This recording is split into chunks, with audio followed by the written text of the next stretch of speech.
Well, are you tuned up and ready? Because I sure am. Ready to kick off another brand new day here. We're almost out of July. Time to get into the rest of summer and the back end of it here. Glad to have you on board here, fighting for you from the foxhole of freedom. It's the Steve Gruber Show. Who do you want in your foxhole? Who do you want standing there fighting for freedom, fighting for you? I'll do it every single day here. Three big things you need to know. Number one, UCLA paying out millions of dollars in a major penalty for creating a Jew Exclusion Zone on its campus and creating a campus filled with discrimination. Millions being paid out. Number two, President Trump has addressed kicking Jeffrey Epstein out of Mar-A-Lago, and Ghilaine Maxwell is trying to bust out of prison as the saga continues.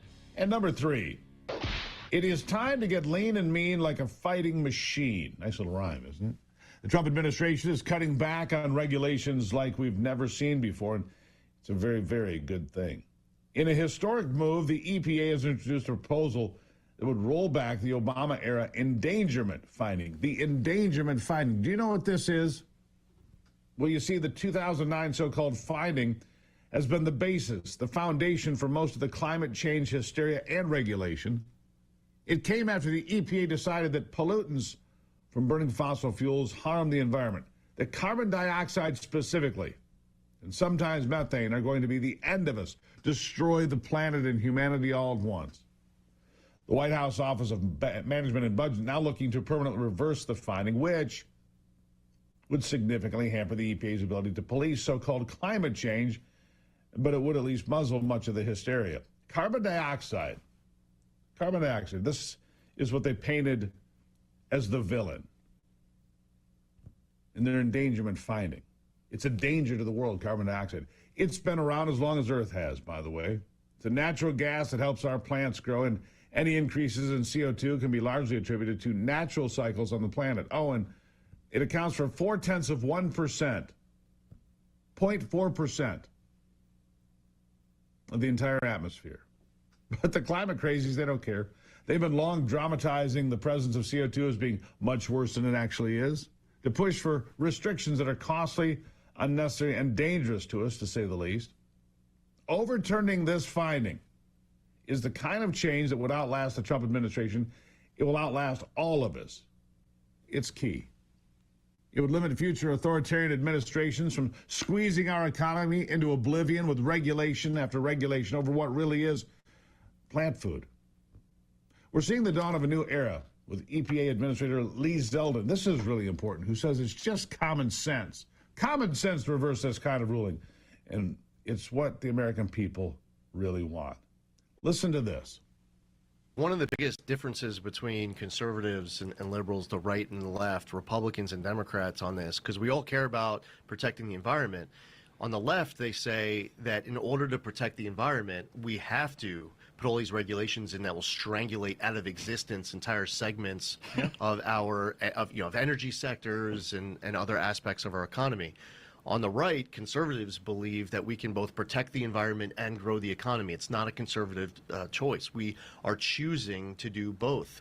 And on top of it, that's what the American public wants. Right. So when you get elected into government, or you're here serving in the president's cabinet and running one of these agencies, why are we here? Because the American public made a choice last November to send Donald Trump back to the White House to be the president of the United States. When they were exercising that voice, they were saying that they want agencies to apply common sense. They want agencies to be cognizant of economic pain. That if you run an agency like the EPA, where the core mission is protecting human health and the environment, you should do so in a way that can allow them to afford to heat their home and have get the prescription drugs they need and be able to put the groceries that they need to inside of their fridge. They should be able to afford to purchase a car. They should have a job. And it's a big difference between the right and the left. Yeah, he's exactly right. Lee Zeldin, former member of Congress, ran for governor in New York, came pretty close for a Republican. He's exactly right. You can care about the environment. We all do. I care about clean air and water and dirt. But that doesn't mean you need to sacrifice the economy and the business sector on the environmental altar, the big green altar, of course. If the courts don't step in and mess this up, as they've done too many times been prone to do, this move is projected to save Americans $1 trillion. $1 trillion with a T. Think about that. A few $1 trillion invested by way of the EU and Japan, and we save $1 trillion here. Things start to look pretty good around here. Yeah, save $1 trillion. That's how devastating this endangerment fighting has been. That one agency, with just one move, can accomplish more deregulation than entire presidencies have ever done in American history. One move. Zeldin has said that this doesn't mean we have to stop innovation in the energy sector. That's a good thing. And it can continue, but what the left was doing with these trillions of dollars had nothing to do with innovation. It was straight up criminal. Listen to this. I'll tell you one other big difference between the right and the left that I've noticed since coming in. I've heard this term environmental justice. Mm-hmm. And the best definition that somebody can give in favor of it, that you would get a lot of support, even conservatives would say, okay, I agree with that definition, is you would say that there are communities in America that have been left behind that need help dealing with remediating environmental issues. Okay, all right, we all agree with that definition. So what are you going to do about it? Now, on the left, in the name of environmental justice, they then will get tens of billions of dollars appropriated that instead of spending the money directly on remediating environmental issues, they want to give it to left-wing activist NGOs. They want to pay off, former Obama and Biden officials and Democratic donors and give it through pass-throughs. We have some examples of grants where the grant will go through 4 pass-throughs, and each of the pass-throughs will take 15 to 25% for administering. Think how much a dollar gets diluted in order to get it to the recipient. And we say, well, why don't you just put it right to the recipient? Or if you're sending it to a state and the state is going to give it to the recipient, then you have, in theory, one pass-through or administrator so that the federal government can advance cooperative federalism and we're not doing everything ourselves. Here's the difference. On the right, not only do we disagree with the idea of giving all of this money to left-wing activist NGOs, we don't advocate for taking the money and giving it to right-wing activist NGOs. We say that if $1 is going to be spent in the name of remediating an environmental concern in some community that needs help, the dollar should get spent on directly remediating the environmental issue. We don't want to take the money from a left-wing NGO and give it to a right-wing NGO. It should go directly towards the purpose, or the money should just get saved for the taxpayer. Well, it should, but it doesn't. Not ever. There were tens of billions of dollars going toward green slush funds. They just got divvied up among Biden-Harris associates and Democrat donors and NGOs and other people cashing in. Do not let the left convince you that they're the only ones who care about this planet. They just care about lining their pockets at your expense because, well, that's what's been happening. Yeah. When we come back, we're going to talk about the people in Flint, Michigan, or East Palestine, Ohio. They'll tell you that the government isn't near as helpful as it claims to be. No, they help themselves to your money. That's what they do. They help themselves to your money and pass it out amongst their friends. It reminds me of like having a relief concert in Los Angeles for fire victims, who don't get a thin dime and $100 million just disappears. The truth hasn't disappeared. This is the Steve Gruber Show. I'm glad you're on board the truth train today. Back after this.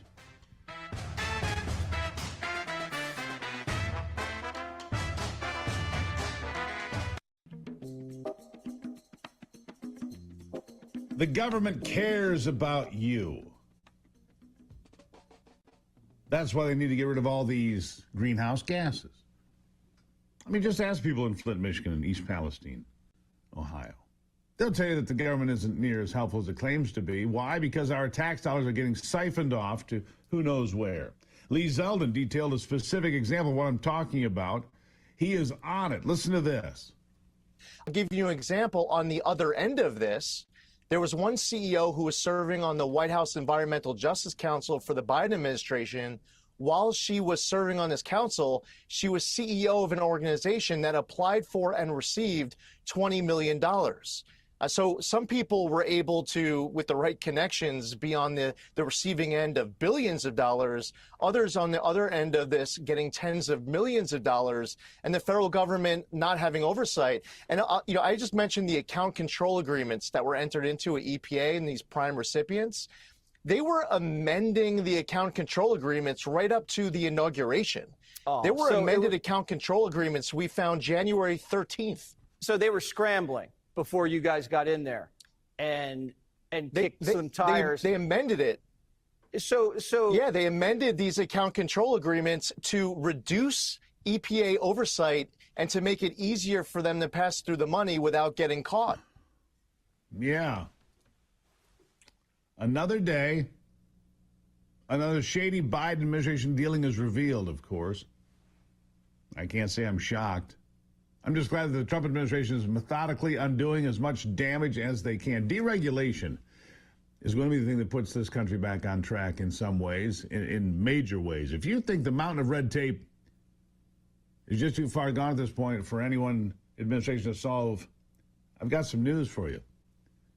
If you missed it yesterday, we were putting AI to good use. Trump's DOJ department and the team there has developed an AI tool that reviews federal regulations and highlights which ones could be potentially eliminated. That's right, AI, going through the language. It's reviewing 200,000 regulations and identified half, 100,000 that should be removed because they no longer are required by federal law. It has to go. This is huge. It could be trillions more dollars in savings for Americans. I mean, it adds up, folks. Big trade deals on one side, deregulation on the other. Who wins? You do. We do. And here we were worried that DOJ might end up not being as effective as we were originally promised. In fact, it could be more effective. This astounding progress of an administration that's only been at the wheel for 6 months. Federal agencies are now going through the data, and they've been given until September 1 to review the AI tool's findings. September 1, that's 1 month from now, basically, and submit a list of regulations to eliminate, to get rid of. And if we really do end up cutting regulations in half, the projected savings and compliance costs alone are another $1.5 trillion, along with stimulating $600 billion in investment. That's $2 trillion swinging in the right direction, raking another $1 trillion in revenue and shrinking the federal government by $85 billion. Win, win, win, win. Good news across the board. I can only hope that we'll actually see it come to fruition, but I'm already encouraged by Trump delivering on his promises because if you'll remember, this was one of them. Here he is. This will be the largest and fastest, most aggressive regulatory reduction. It's going to be the largest regulatory reduction in the history of our country, and it's going to happen very fast. Yeah.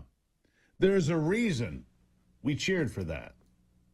You see, because we know that a slimmer government is one that serves more people better, serves your interests. When you try to cater to just one crowd, to the climate crowd, for example, those fanatics or the left-wing crazies, you end up helping no one and damaging the opportunities afforded to most Americans like the rest of us. But when you have a government that leaves room for Americans to decide their own course, well, then it thrives. There's optimism and opportunity. It just thrives. And economists are excited about this new era. Here's an example. Listen.